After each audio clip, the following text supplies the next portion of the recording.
Este livro de neurociência tem mais ou menos umas 700 páginas. Isso daí são aproximadamente 197.500 palavras. De acordo com a maior meta-análise, ou seja, estudo de estudos sobre a velocidade de leitura, a velocidade média de leitura para textos de não ficção, como esse daqui, é de 238 palavras por minuto. Acompanhe aqui. Fazendo umas contas, se você ler 30 minutos desse livro aqui todo dia, demoraria mais ou menos 28 dias para você completar esse livro inteiro. Um livro deste tamanho.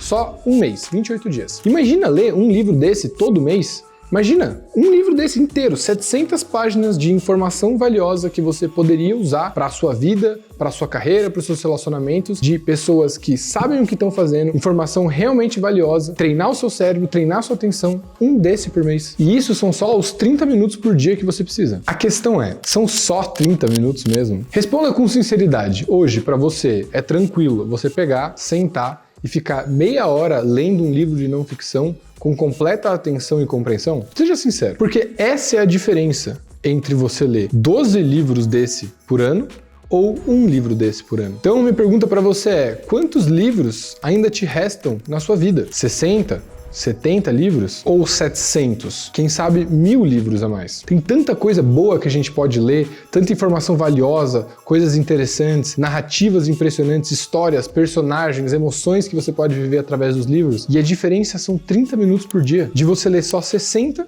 até o fim da sua vida, ou você lê 600. Esse é o poder que você tem quando você consegue melhorar a sua capacidade de atenção. Recuperar sua capacidade de atenção no mundo de hoje vai muito além de só aumentar a sua produtividade. Reduz sua ansiedade, aumenta seu bem-estar e eleva o seu humor. Segundo a pesquisadora especialista em atenção Gloria Mark, que escreveu o livro Poder da Atenção, que eu estou usando como referência nesse vídeo, em 2004, a média de atenção de curto prazo das pessoas a uma tela era de 150 segundos. Em 2012, essa média caiu para 75 segundos e estudos de 2016 até 2021 mostram que caiu de novo para só 47 segundos. Nos últimos 20 anos, a nossa atenção reduziu em 2/3, de 150 para 47 segundos. Até agora, esse vídeo está parecendo muito longo e demorado? Então você realmente precisa dele. Vou te apresentar 4 maneiras para você melhorar o seu foco no dia a dia e recuperar a sua atenção. Então aqui vai a primeira dica para quem quer se tornar uma máquina de foco imparável. Tá pronto? Pare de tentar ser uma máquina de foco imparável. Apesar de todos os mitos e fantasias super bem estabelecidas de que nós podemos ser super-humanos que trabalham e estudam por 12 horas seguidas sem piscar o olho, com uma determinação imparável com relação à meta que você tem, isso não passa de mito ou fantasia. É literalmente impossível você manter a sua atenção por longos períodos de tempo sem pausas. Se você não pausar, o seu cérebro vai pausar por você. Não é natural. O nosso cérebro não consegue funcionar dessa maneira contínua de atenção por tanto tempo. Melhorar sua capacidade de atenção é uma questão de treino e descanso. Assim como a capacidade física. No treino você cansa, estressa e até danifica os músculos, que promove um estímulo necessário para que durante o descanso o seu corpo gere adaptações. Adaptações compensatórias que vão aumentar a sua força, a sua flexibilidade, sua agilidade, seu equilíbrio e assim por diante. Uma coisa parecida acontece com a sua atenção também. Ela também requer descansos para que ela consiga se adaptar e se expandir. Se você tenta forçar a sua atenção para além do ponto de exaustão dela, isso pode trazer consequências negativas não só para o seu treino de atenção, mas para o seu estado emocional, físico e mental. O seu nível de estresse aumenta, você fica mais impulsivo e você acaba buscando recompensas rápidas que requerem menos esforço. Ou seja, você acaba ficando mimado. É o caso de pessoas que se desgastam o dia inteiro no trabalho e quando chegam em casa não conseguem manter o mínimo da organização, o mínimo de rotina, porque a atenção delas foi exaurida e elas não conseguem fazer aquilo que elas já sabem que precisam fazer para conseguir ter um próximo dia produtivo, um próximo dia feliz. Está completamente desgastado e acaba rolando essa compensação. Nossos recursos atencionais, eles são limitados, eles precisam ser contrabalanceados com períodos de descanso. A atenção, ela funciona em ciclos e existem macrociclos e microciclos que são subordinados e acontecem várias vezes dentro desses macrociclos. Um macrociclo de atenção poderia ser uma semana, por exemplo. 5 dias no qual você está prestando atenção, focando, trabalhando, e 2 dias de descanso, lazer e hobbies. Esse completa um ciclo. Outro macrociclo que acontece dentro desse macrociclo da semana é o próprio dia, as 24 horas de um dia. Por 8 horas desse dia você deveria estar dormindo e pelas outras 16 você está alerta e consciente. Se você não dorme essas 8 horas, ou se você não dorme nada, você não consegue manter a atenção pelas próximas 16. Você precisa passar pelo ciclo. E aí existem esses microciclos que se repetem várias vezes dentro desse dia, dentro dessas 16 horas que você está acordado. Você oscila entre o modo focado e o modo difuso várias vezes dentro do seu dia. Ninguém trabalha 8 horas focado, é impossível. Mesmo que você ache que você trabalha suas 8 horas focado, o seu cérebro, ele te distrai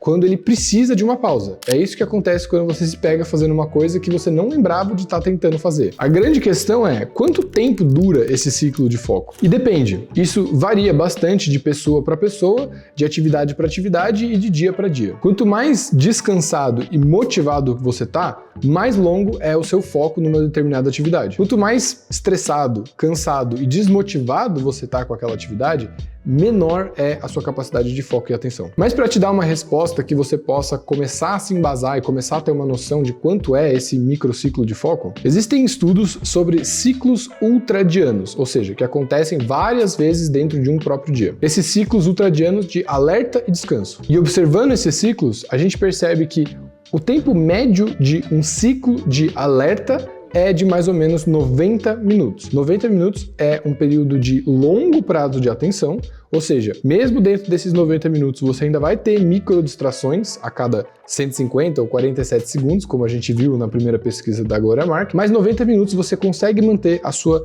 memória de trabalho focada numa atividade só, sem que o seu cérebro precise se distrair ou ficar difuso ou não pensar em mais nada ou trocar de tarefa. Esse é um período onde você consegue executar uma tarefa com atenção, mais ou menos 90 minutos. Então, se você quer melhorar a sua atenção e se tornar uma máquina de foco imparável, primeiro, durma bem. Não existe escapatória. O sono é fundamental para a sua capacidade de atenção. E 2, já espere precisar de pausas. O nosso cérebro funciona assim e não há nada que a gente possa fazer para manter a nossa atenção por mais tempo contínuo. Já espere fazer pausas, porque você cadenciando esse esforço, você consegue, no longo prazo, ter mais foco e atenção naquilo que realmente importa. Você não é um vagabundo se você precisa descansar. Você é inteligente e você sabe como o seu cérebro funciona. Por isso que você sabe como descansar. Outra coisa importante sobre como o seu cérebro funciona, ele ama pendências. Sua atenção sempre vai ser roubada pelas coisas que você deixou pela metade, deixou por fazer, deixou de acabar. Seu cérebro sempre vai gravitar para isso. Então, para você resolver isso e melhorar sua atenção na tarefa que você está fazendo agora, elimine suas pendências. Quando você chegou em casa e ficou faltando responder aquele e-mail, ficou faltando responder aquela mensagem, ou ficou faltando você avisar sei lá quem de sei lá o que, isso aluga um triplex na sua cabeça. Te estressa e vai minando a sua capacidade de atenção nas próximas tarefas. Esse fenômeno é tão especial que ele tem o seu próprio nome na psicologia. É o efeito Zeigarnik. Posso estar pronunciando isso errado, mas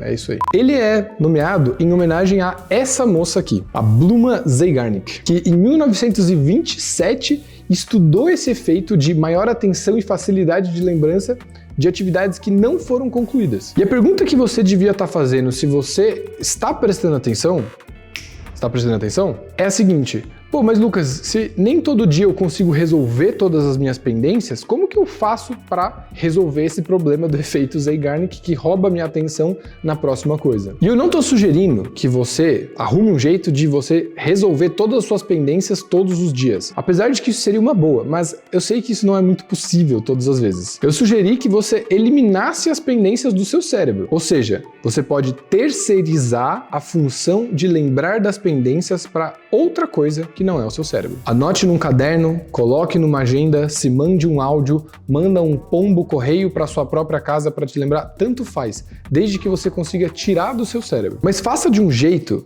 que você vai ter acesso àquilo depois. Não vai anotar num caderno que você nunca vê ou colocar num aplicativo que você nem lembra a senha mais. Tem aquilo disponível para o seu cérebro se tranquilizar de que aquilo não só foi lembrado, mas vai poder ser acessado mais tarde também. No livro O Poder do Hábito, a pesquisadora Gloria Mark, ela menciona um estudo no qual ela colocou algumas pessoas para anotar as pendências delas antes de irem dormir e outras pessoas não anotaram. Ela percebeu que as pessoas que anotavam as pendências antes de dormir caíam no sono mais rápido e dormiam com mais qualidade do que aquelas pessoas que não anotavam as pendências no fim do dia. E quanto mais detalhada a lista de pendências, mais rápido elas caíam no sono. Então a dica é a seguinte: ou você resolve, ou você anota os BOs que ficaram em aberto. Não é à toa que eu tenho essa quantidade de cadernos preenchidos já, só de ideias, pendências, coisas que ficaram na minha cabeça num determinado momento do dia, e eu fui lá e anotei.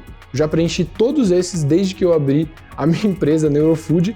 E, cara, isso daqui é uma ferramenta incrível, não só para melhorar a sua atenção, mas também para reduzir a sua ansiedade com relação às coisas que você tem que fazer. Posso falar mais disso em outro momento, mas anote suas pendências para que elas não roubem a sua atenção. Sua atenção não é só importante para você lembrar as pendências do trabalho ou você ler mais livros na sua vida. Ela é importante para você tomar boas decisões. E boas decisões são importantes em qualquer lugar que você for, seja no trabalho, nos estudos ou na sua vida pessoal, nos seus relacionamentos ou até em momentos de perigo. Nossa capacidade atencional, como você viu, já é limitada no tempo. E quanto mais decisões você tem que tomar ao longo do dia, mais rápido você desgasta a sua atenção naqueles macrociclos que a gente falou. E quanto mais importante as decisões que você está tomando, com mais frequência, mais rápido isso acaba e mais rápido isso drena. Esse fenômeno se chama fadiga de decisão. Eu confesso que no começo eu não acreditava muito nesse fenômeno. Eu entendia a lógica, mas eu imaginava que a fadiga de decisão seria como qualquer outra fadiga mental ou cansaço em geral. Tá cansado, fica mais difícil de tomar decisões certas. É a mesma coisa. Mas depois de estudar um pouco, eu vi que não é bem assim. É uma fadiga específica de decisões. Tem muitos estudos mostrando que a fadiga de decisão é um fenômeno real que acontece e que muitas vezes não é percebido pela pessoa que está sofrendo disso. Ou seja, não é como uma fadiga mental, um cansaço, na qual sua mente fica nublada, você se sente sonolento, letárgico, preguiçoso. Você consegue perceber que tem alguma coisa de errado com a sua cognição. Na fadiga de decisão, não é bem assim. Você acaba tomando decisões erradas, você acaba se atrelando a heurísticas mais rápidas, a hábitos que você já tem, e você não percebe que as suas decisões estão fatigadas. E essa diferença na qualidade das decisões é extremamente notável e existem muitos estudos que mostram isso e eu quero mostrar alguns para vocês porque eles são impressionantes. Analistas do mercado financeiro precisam tomar muitas decisões sobre as previsões que eles têm da performance de certas empresas, certos ativos, certas ações. E eles precisam decidir qual que vai ser a previsão que eles vão fazer baseado no que eles estão vendo dos dados agora. Foi observado nesse estudo aqui que a precisão desses analistas vai caindo ao longo do dia. Ou seja, as previsões que eles fizeram no começo do dia deles tendem a ser mais precisas do que as previsões que eles fazem no fim do dia. E no fim do dia, eles também tendem a fazer previsões que são mais atreladas com o consenso do mercado. Ou seja, eles não estão pensando muito por conta própria, eles estão simplesmente pegando o que todo mundo está pensando e fazendo igual. Um exemplo um pouco mais assustador é o caso de médicos que cometem mais erros e tendem a seguir protocolos mais conservadores quanto mais tempo eles passam na atuação, no hospital, na sala de emergência. Ou seja, quanto mais decisões um médico tomou, maior a chance dele cometer um erro na próxima decisão dele. Isso dá um pouco de medo, né? Porque médicos fazem plantões super extensos, às vezes virando à noite, juntando a fadiga de decisão com a fadiga mental, isso daí pode ser... É um cenário bastante assustador. Se eu for no médico, eu vou querer que ele esteja tomando a primeira decisão do dia dele ali comigo. De uma forma muito cotidiana que talvez você possa se relacionar com a fadiga de decisão, é aquela decisão errada de você não ir treinar no fim do dia, porque é uma decisão que você ainda precisa tomar, vou ou não treinar. E aí você, depois de ter tomado inúmeras decisões ao longo do seu dia, decide não ir treinar, porque é a decisão mais fácil, é a decisão mais confortável, mesmo que você saiba que não é a decisão certa. E esse estudo aqui mostrou que quanto mais decisões você toma ao longo do dia, maior a chance de você negar ou ignorar essa tomada de decisão crucial que é se exercitar no fim do dia. Ou seja, a sua atenção, a sua razão até, é delicada demais para poder suportar tantas e tantas decisões ao longo do dia. Se você quer conseguir focar mais no que realmente importa, você precisa da sua máxima capacidade de decisão naquilo que é importante. E para você ter esse discernimento, quando realmente é importante, você precisa automatizar algumas decisões na sua vida. Uma maneira de você fazer isso é você ter um processo padrão para a tomada de decisão importante. Na Neurofood, que é a minha empresa, a gente tem algumas estruturas de tomada de decisão que a gente usa para analisar uma série de informações, avaliar os pontos prós e contra da gente tomar uma certa decisão e, baseado nisso, a gente toma a decisão. Isso pode até ser cansativo, mas pelo menos mantém a qualidade da decisão que a gente toma. A gente não toma decisões piores só porque a gente está cansado de tomar decisões ao longo do dia. A reunião é feita, a gente segue o processo e isso garante a qualidade da decisão. Se você consegue modular alguns aspectos do seu ambiente para que você não precise tomar certas decisões ao longo do dia, também pode conservar a sua capacidade de atenção para momentos que realmente sejam importantes. Ou seja, você toma certas decisões de maneira automática. Seu café da manhã, a hora que você vai dormir, as compras da semana, o horário de reunião, o horário de treino, tudo isso pode ser previamente definido para que na hora de você executar, na hora que a sua atenção precisa estar lá, a decisão já está tomada, você só vai lá e faz. Escolher suas roupas, por exemplo. Um uniforme igual para os dias de trabalho é um exemplo clássico disso. Barack Obama, quando ele é presidente dos Estados Unidos, eu acho que não existe decisões mais importantes do que as decisões do presidente dos Estados Unidos. Ele não tomava decisão de que roupa ele ia usar. A única variação era entre um terno cinza e um terno azul. Ele variava dia dia não, dia sim, dia não. Pronto. Não precisava tomar decisão sobre a roupa que ele ia usar. Steve Jobs, por exemplo, o fundador, o gênio da Apple, cara, ele nem tomava decisão se era cinza ou se era azul. Era calça jeans, camiseta preta e acabou. E seguia o dia dele. Hoje em dia, sinceramente, até eu faço isso. Um tempo atrás, eu descobri essas camisetas aqui H+, da Hering, que elas não amassam, não precisam passar, tem tecnologia anti-odor, vestem super bem, me deixam me sentindo super bem e não tem cara de roupa de academia. É o básico,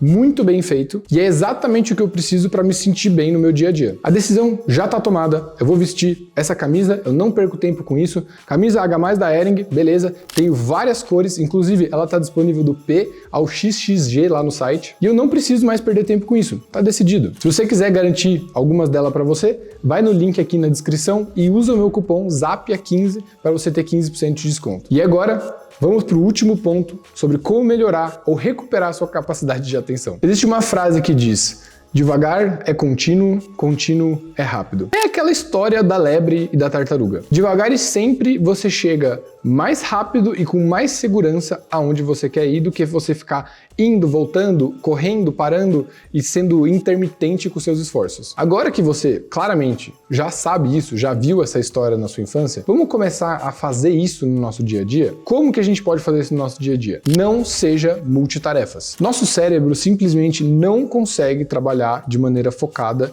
em várias coisas ao mesmo tempo. Toda vez que você troca de uma tarefa para outra, você tem que reiniciar muitos processos cognitivos que estão presentes naquela tarefa atual, eles precisam ser descartados para que você engaje na outra tarefa que você trocou. Se você faz isso várias vezes, você pode ter um problema. A memória de trabalho é uma memória de curto prazo que funciona para manter peças de informação relevantes para aquela tarefa disponíveis e de fácil acesso na sua memória. Se você está escrevendo um texto, por exemplo, a memória de trabalho ela está armazenando e deixando disponível na sua mente todos os principais argumentos, histórias, referências ou temas do texto para que você possa usar aquilo e manter o raciocínio coerente enquanto você escreve. Se você está escrevendo, aí você recebe uma notificação, e você vai lá e abre o celular, a memória de trabalho que você estava usando para escrever aquele texto se torna inútil para você responder aquela mensagem.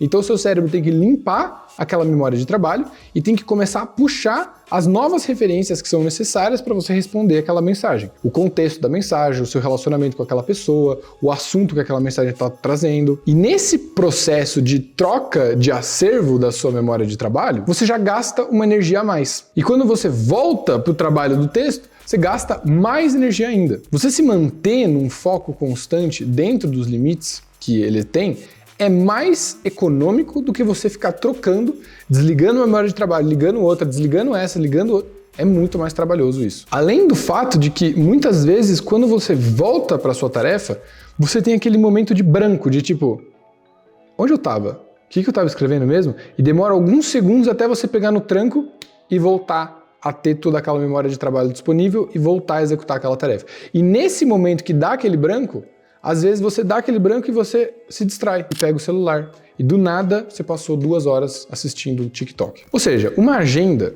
que você coloca ali, tarefa 1, tarefa 2, tarefa 3, mas na prática você está fazendo a tarefa 1 junto com tarefa 4 e 5, porque você está respondendo a mensagem de sei lá quem, e você para a tarefa 2 no meio para atender a tarefa 6, e daí você volta para a tarefa... Isso é muito mais ineficiente. Parece que está fazendo muita coisa, que está super ocupado e tal, mas na verdade está gastando o seu potencial de atenção. E o único antídoto para isso é você fazer as coisas de uma forma sequencial e lógica. Evite ao máximo você interromper uma tarefa que você está fazendo para fazer uma outra coisa e voltar para ela. Simplesmente acabe aquela tarefa ou cumpra o tempo alocado para aquela tarefa e aí vai para outra coisa. Aquela outra coisa não vai explodir dentro de 90 minutos, né? Lembra? Existe uma limitação. Existe uma limitação. Então, se você não responder aquela mensagem que chegou em 90 minutos, tá tudo bem. Se alguém precisar de você, eles vão fazer igual os incas e os maias. Eles vão te ligar. E vão te ligar muitas e muitas vezes. Aí você vai e atende o celular. Mas se for só uma mensagem, se for só um e-mail, que é a maioria dos casos, não se preocupa com isso. Mantenha a lógica. E lembre-se, isso é agravado pelo efeito Zeigarnik, que fica com aquela pendência na cabeça. Enquanto você está fazendo a tarefa 6, que você devia estar fazendo a tarefa 2, a pendência da tarefa 2 está na cabeça, e quando você está fazendo a 6, você volta para 2, a pendência da 6, porque alguém vai te responder lá, é uma loucura. Não faça isso. E de novo, se você não consegue acabar a tarefa no tempo alocado, tudo bem, terceirize, escreva no seu caderno, coloca na sua agenda, manda mensagem de voz, mas deixe aquela incumbência, aquela pendência em outro lugar. Elimine ela do seu cérebro e você vai conseguir maximizar o seu poder de atenção. Para encerrar aqui, eu quero refletir sobre uma coisa com vocês. A verdade é que o nosso tempo nesse mundo, ele é muito limitado. Por mais difícil que alguns dias sejam, as frustrações no trabalho, as dificuldades financeiras, o estresse do dia a dia, eu ainda acredito que vale a pena você insistir para viver uma vida melhor. Eu sei que parece que às vezes nada faz sentido. Para que eu vou ler um livro desse tamanho? Nem vou lembrar de nada. Para que eu tô me esforçando? Se eu vou morrer, se eu posso ficar doente? Eu sei, eu entendo essa sensação. Por que eu vou evoluir pessoalmente num mundo que tá indo pro abismo? Mas muitas vezes até esse desespero existencial que a gente sente é um problema da nossa própria atenção. Mesmo tendo muitos problemas mesmo, a gente ainda consegue apreciar certas coisas. E quanto mais a gente cuida da nossa atenção, mais a gente consegue apreciar um pôr do sol, fazer carinho num cachorro, o elogio de um amigo, uma receita que você fez que deu muito certo, ou simplesmente uma pia de louça limpa. Mas a gente só consegue apreciar essas coisas e dar algum sentido dentro do nosso caos se a gente presta atenção. Se a nossa atenção não está sob o nosso controle, a gente sempre vai estar fadado a ficar preso em ciclos de pensamento de rancor, insuficiência, vitimização e raiva do mundo. Existe mais vida dentro da sua vida que você ainda não vê. Então comece a prestar atenção. Alimente sua mente.